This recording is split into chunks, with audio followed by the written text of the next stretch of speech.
네, 오늘은 한 지역을 중심으로 조금 말씀을 나누어 보고자 합니다. 예수님께서는 유대 땅 베들레헴에서 태어나셨는데 그분의 생애 흔적을 잘 유심히 살펴보면은 한 지역에 유독 조금 오래 머무르시는 그런 모습을 볼 수가 있습니다. 바로 갈릴리 지역입니다. 갈릴리 지역. 사복음서를 읽어보면 예수님의 사역 중에 거의 대부분의 이 머무르셨던 지역 4분의 3 정도, 거의 절반 이상의 시간을 이 갈릴리 지역에서 보내시게 됩니다. 유독 이 갈릴리라는 지역에 대해서도 특별히 언급도 되게 많이 하세요. 이 부활 후에도 콕 집어서 갈릴리로 가라 말씀하시고, 우리가 갈릴리에서 다시 만나자라는 말씀도 하시고, 꼭 뭔가 이 갈릴리에 있는 것 마냥 이 집착 수준으로 이 갈릴리에 대한 언급을 많이 하세요. 보면은 일생을 이 갈릴리에서 시작해서 갈릴리에서 끝내셨다라고 해도 무방할 정도입니다. 그렇다면 과연 이 갈릴리가 갖는 의미가 무엇이길래 주님께서 이 일생에 이 유독 이 지역에 참 많이 머무르셨을까? 이 갈릴리가 갖는 의미가 무엇일지, 그처럼 계속해서 왜 갈릴리를 언급하시는 걸까 한번 보려고 합니다. 이 갈릴리라는 지역에 대해서 우리가 조금 제대로 이해를 해야 왜 예수님께서 생을 시작하시면서 마치실 때까지 특별히 이 갈릴리라는 한 지역에서 오래 머무르면서 그렇게 사역을 하셨는지, 이 예수님의 사역의 의미에 대해서 조금 우리가 알 수 있게 됩니다. 한번 이 갈릴리 땅이 갖는 의미에 대해서 조금 살펴볼게요. 우선 오늘 본문 말씀의 배경이 되는 말씀입니다. 12절 말씀에요, 이렇게 말씀하세요. 예수께서 요한이 잡혔음을 들으시고 갈릴리로 물러가셨다 말씀하십니다. 여기도 또 갈릴리가 나오죠. 현재 세례 요한이 지금 옥에 갇혀 있는 상황입니다. 이 당시에 헤롯 왕이 자기 동생의 아내인 헤로디아를 이렇게 취한 것을 세례 요한이 가서 그 잘못된 행실이다라고 이렇게 이야기를 했는데, 그게 조금 화근이 되어서 옥에 갇혀 있는 상황이에요. 그것을 예수님께서 들으셨다 말씀하세요. 그것을 들으셨다. 예수님께서 세례 요한이 지금 옥에 갇혀 있다라는 그 사실을 들으셨는데 그 뒤에 행적이 조금 이해가 되지가 않습니다. 조금 뒤에 나오는 말씀이 이해가 안 돼요. 이렇게 나와 있었어요. 갈릴리로 물러가셨다가 라고 말씀하세요. 갈릴리로 물러가셨다가. 분명 세례 요한은 하나님의 말씀을 선포하면서 이 광야에서 그 말씀 붙들고 살아가던 사람이었는데, 어찌 보면은 하나님의 사람이잖아요. 이 동역자이잖아요. 같은 동종업계에서 일을 하던 사람인데 어떻게 보면 좀 무심한 것처럼 그 사람이 잡혀 있다라는 걸 들었는데 갈릴리로 물러가셨다라고 말씀하세요. 우리가 생각하기로 예수님이라면은 그간에 하셨던 행적을 이렇게 좀 보면은 어떻게 행하셨을 것 같아요? 이런 소식을 들으면 그곳에 가서 이제 뭔가 옥에서 구출해낸다던가, 아니면 또 헤롯 왕에게 가서 그런 부당한 일에 대해서 또 예수님도 한마디 하다던가 좀 이럴 것 같은데, 지금 보면은 다른 지역으로 이렇게 가시는 행적입니다. 구하러 간 게 아니라 물러가셨다 말씀하시는데, 뭐 왕궁이 조금 스캔들이 가라앉기를 기다리셨을까요? 좀 지금은 때가 아니니까 좀 때를 살피려고 이렇게 다른 곳으로 가셨을까요? 우선 물러가신 이유가 무엇인지 일단 물음표를 가지고서 계속해서 살펴보면요, 13절 말씀에 이런 말씀이 있습니다. 나사렛을 떠나 스불론과 납달리 지경 해변에 있는 가버나움에 가서 사시니 라고 말씀하세요. 나사렛을 떠나 가버나움에 가서 뭐 하시니? 사시니. 이게 보니까 예수님께서 그냥 잠깐 물러나신 것이 아니죠. 잠깐 물러나신 것이 아니에요. 사신이에요. 가신 거예요. 완전히. 지금 예수님의 계획 속에는, 머릿속에는 세례 요한을 구하러 갈 계획이 아예 없다라는 것을 말씀하고 계세요. 세례 요한을 구하러 가는 것은 예수님의 머릿속에 지금 있지도 않는 일인 거죠. 13절 말씀 그대로 우리가 보자면은 가버나움에 잠시 왕궁의 스캔들이 잠깐 잠잠해질 때까지 상황을 엿보러 가신 게 아니라 가버나움에 가시는 것 자체가 목적이었다라는 것이에요. 가버나움 가시는 것 자체가 목적이다. 왜 세례 요한을 구하러 가신 것이 아니라 갑자기 해변가에 위치한 가버나움 지역에 가셨을까? 그 이유가 바로 14절에 이어서 나옵니다. 우리 함께 읽어볼까요? 시작.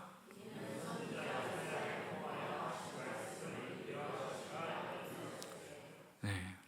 예수님의 모든 행적, 모든 삶의 여정은 우리가 생각하는 그런 도덕적인 선행의 그런 선을 행하는 기준이 아니었습니다. 선을 행하는 여정도 전혀 아니셨어요. 예수님의 모든 삶의 기준은 하나님 아버지의 아들로서 그 아버지의 뜻을 이루어가는 여정이었다라는 것을 말씀하고 계세요. 단 한순간도 그 뜻에서 벗어나신 행적을 보이신 적이 없으세요. 그렇다면 과연 어떤 뜻이었길래 세례 요한을 구하러 가는 길이 아니라 가버나움으로 가셨을지, 그 이사야를 통해서 하신 말씀이 무슨 말씀이셨길래 그것을 이루려고 하셨을까? 한번 이사야 말씀을 한번 볼게요. 우리 이사야 9장 1절 2절 말씀 우리 함께 읽겠습니다. 시작.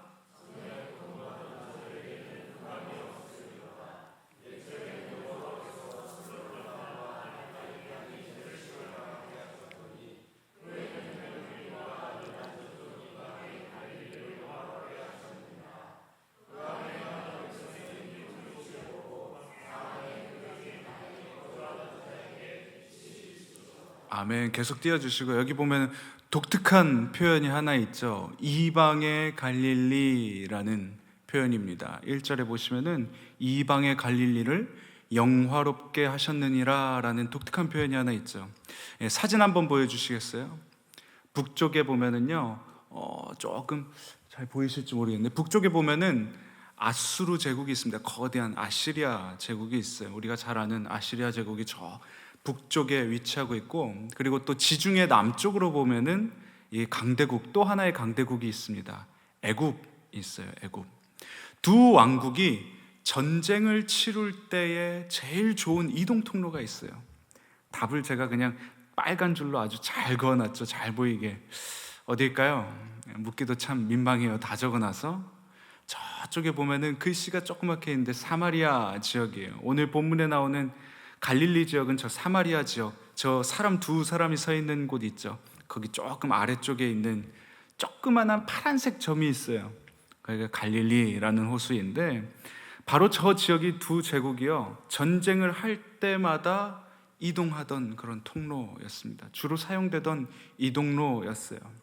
갈릴리는 그래서 항상 열방들이 전쟁에 오르락 내리락 하면서 그냥 가만히 있는데도 조 터지는 동네였어요. 그냥 가만히 있는데도 이리 터지고 저리 터지고 하는 그런 동네였어요.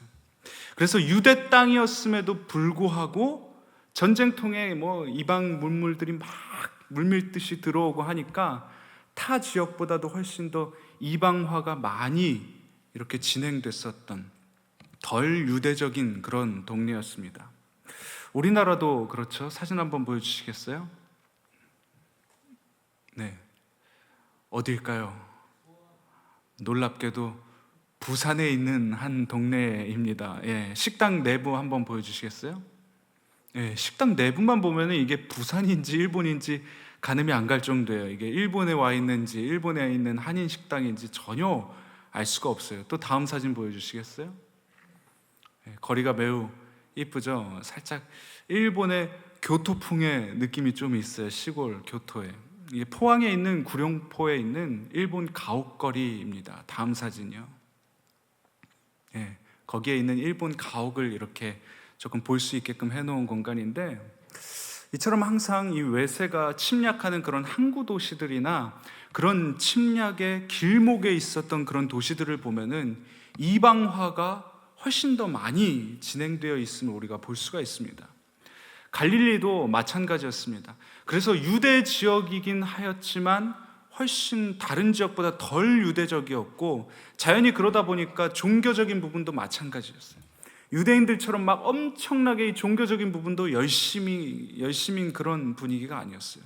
종교적인 분위기도 그런 분위기가 아니었어요. 그래서 오늘 본문 읽었을 때 우리 아까 1절에 이런 말씀이 있었죠. 이방의 갈릴리어라는 그런 말씀이 있었죠.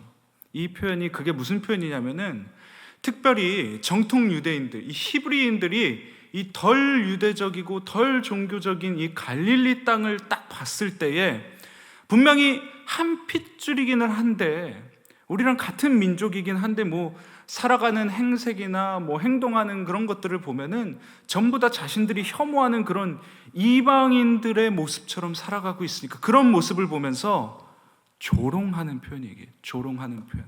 이방의 갈릴리요.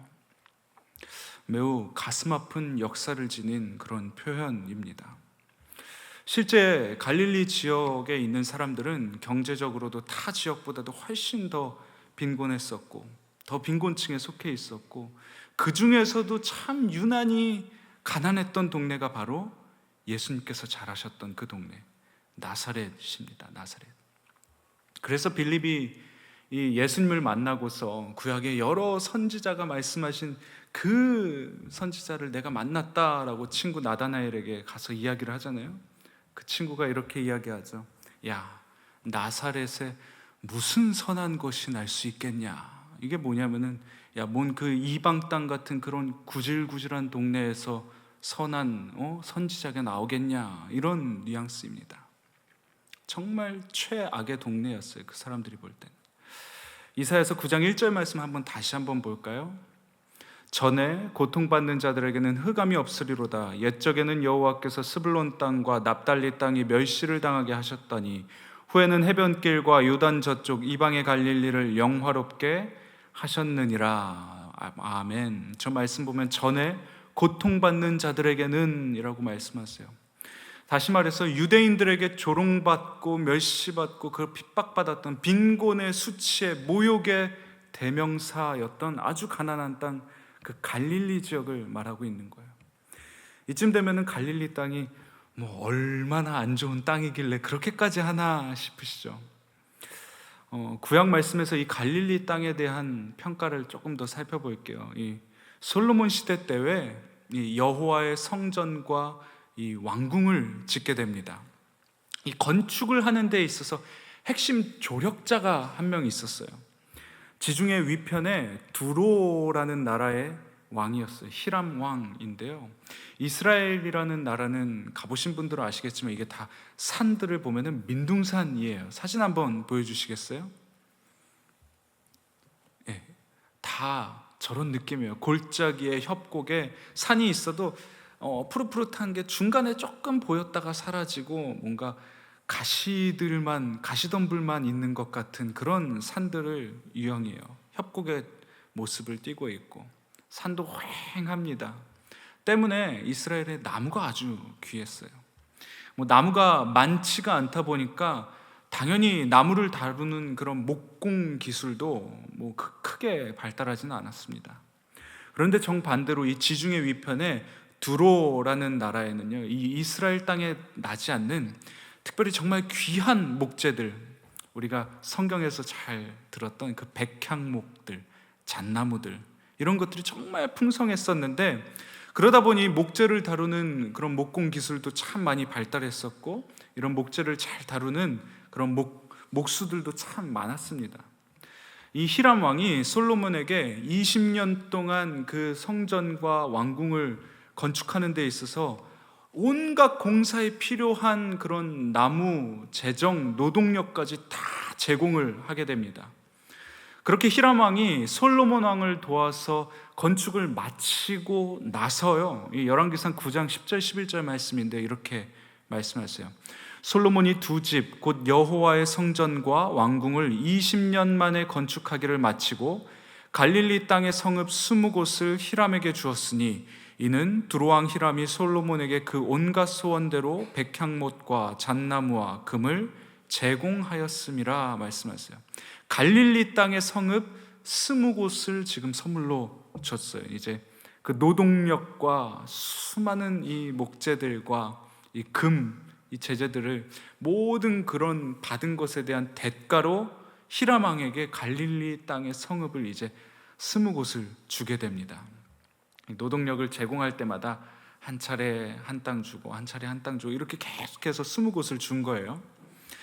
말씀을 보면은요, 이 건축에 필요한 물자와 인력을 제공한 그 히람왕에게 어떤 이 갈릴리 지역을 선물로 뭔가 주는 것 같은 그런 모양새인데, 이게 뭔가 기브 앤 테이크를 하는 것 같지만 사실 솔로몬이 수많은 성읍 중에서 특별히 이 갈릴리 성읍을 준 이유가 있습니다.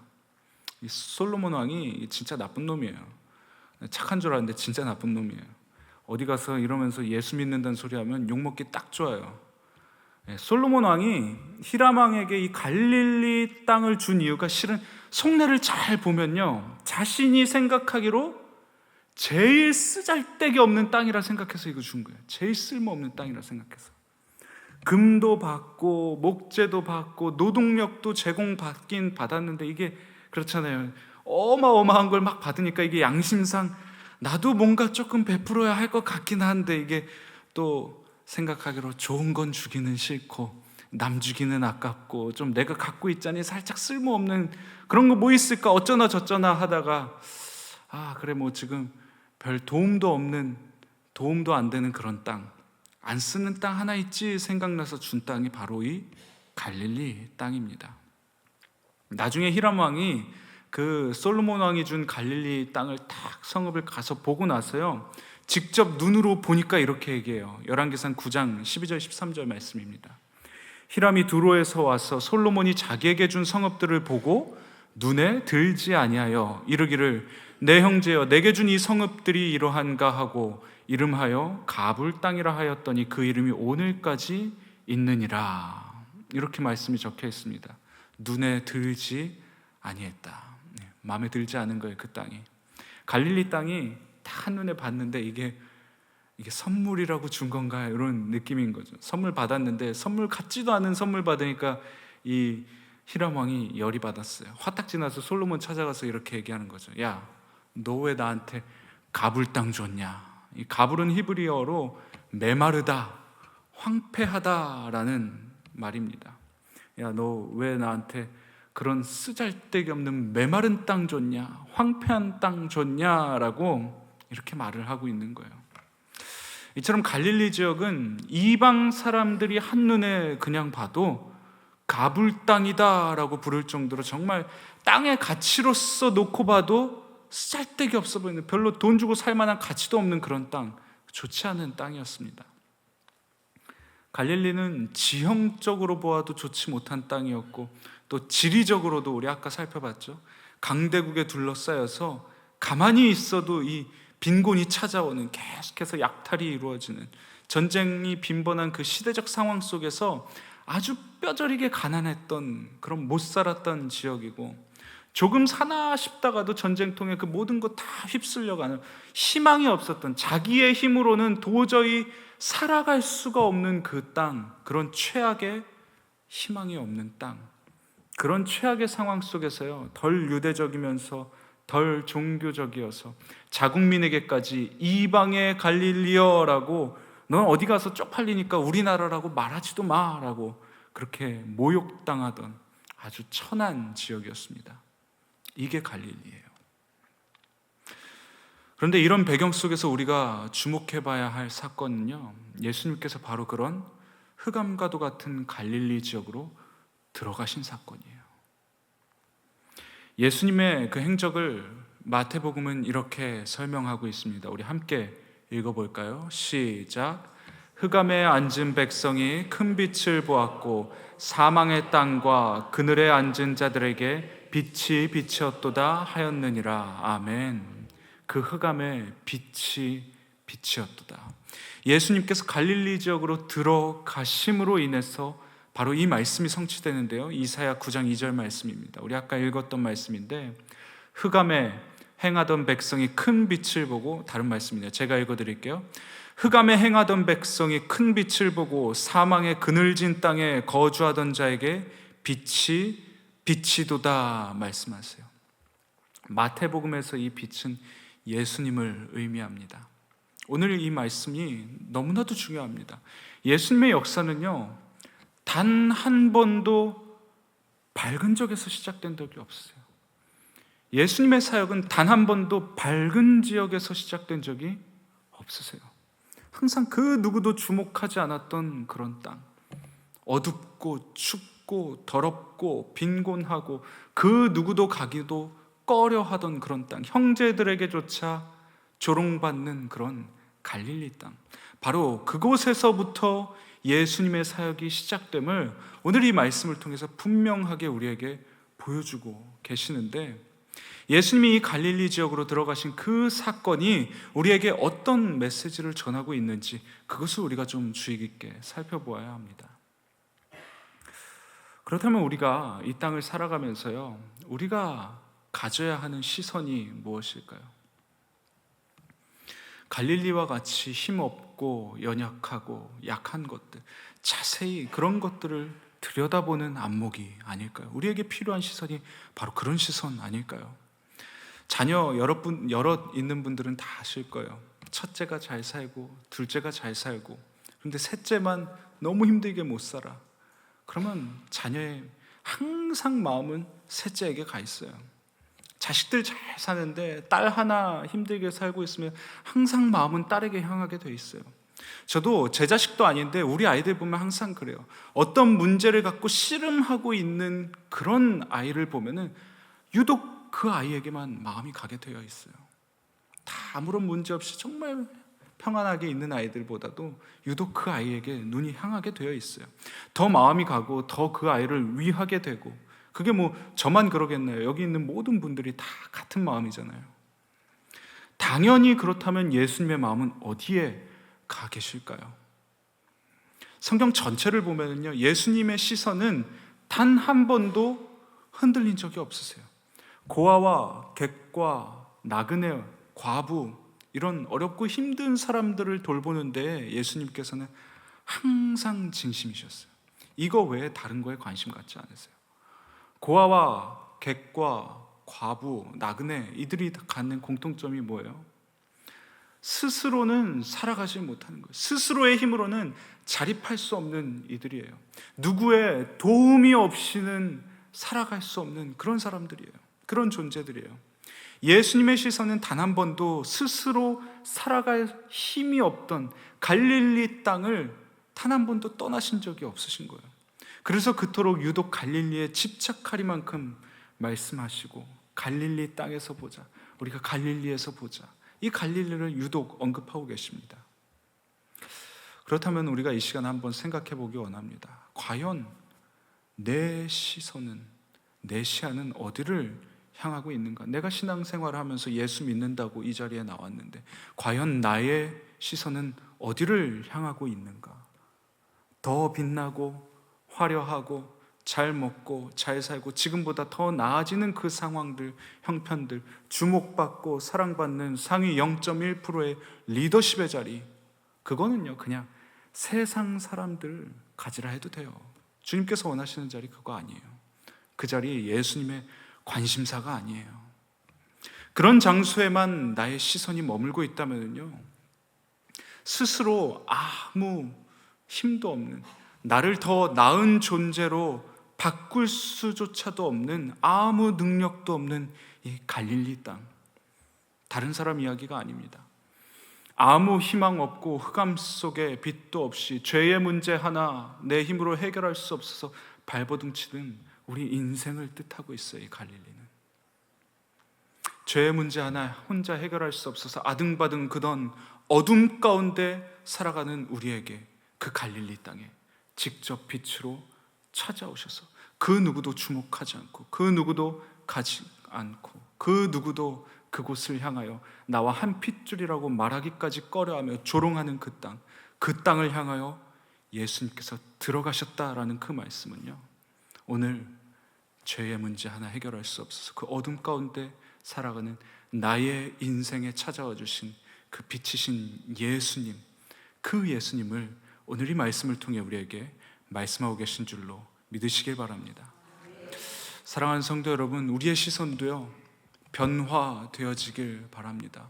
어느새부터요 계속해서 더 빛나고 화려하고 잘 나가고 더 잘 보이는 위치, 더 드러나는 위치, 이곳에 가지 못해 아등바등 살아가는 크리스천들, 주님께서 말씀하세요. 그곳 아니다.